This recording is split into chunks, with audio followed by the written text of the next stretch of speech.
भाग 1।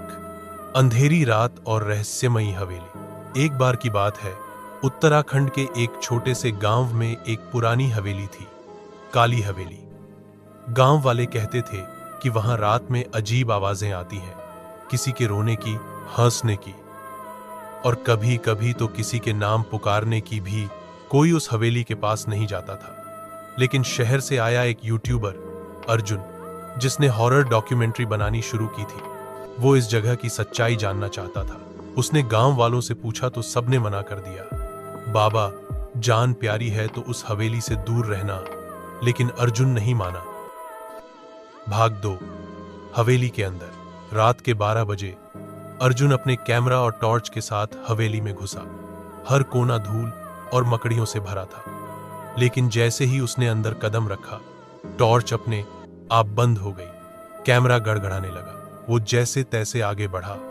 तभी दीवार पर खून से लिखा था, जो आया वो लौटा नहीं। अर्जुन का दिल तेजी से धड़कने लगा। तभी ऊपर वाले कमरे से किसी लड़की की चीख सुनाई दी। वो दौड़ता हुआ ऊपर गया। वहां एक पुराना आईना था और उसमें कोई खड़ा था, पर पीछे कोई नहीं। भाग 3। हवेली का सच। अर्जुन को अचानक किसी ने जोर से पीछे धकेल दिया। जब होश आया तो वो एक पुराने कमरे में बंद था। वहां एक डायरी मिली जिसमें लिखा था, मैं राधिका हूं। इस हवेली में मुझे मेरे ही परिवार ने जिंदा जला दिया था, क्योंकि मैं किसी और से प्यार करती थी। मेरी आत्मा अब बदला चाहती है। और आखिरी पन्ने पर लिखा था, जिसने ये डायरी पढ़ी उसकी मौत तय है। अर्जुन की चीख हवेली की दीवारों में गूंज उठी। भाग 4। आज भी अर्जुन फिर कभी गांव लौट कर नहीं आया। उसके YouTube चैनल पर बस एक आखिरी वीडियो था, जिसमें वही हवेली थी, और अंत में एक सफेद साड़ी वाली लड़की कैमरे की ओर देखकर कहती है, अब अगला कौन? भाग 5। अर्जुन की तलाश। अर्जुन के गायब होने के बाद उसका दोस्त राहुल, जो मुंबई में था, को शक हुआ।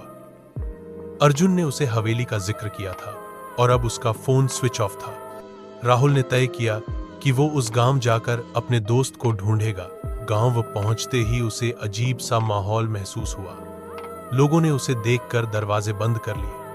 जब उसने हवेली का नाम लिया, एक बूढ़े बाबा ने कांपती आवाज में कहा, तेरा दोस्त तो अब इस दुनिया में नहीं रहा, लेकिन तू मत जा वहां बेटा, वो आत्मा अब जाग गई है।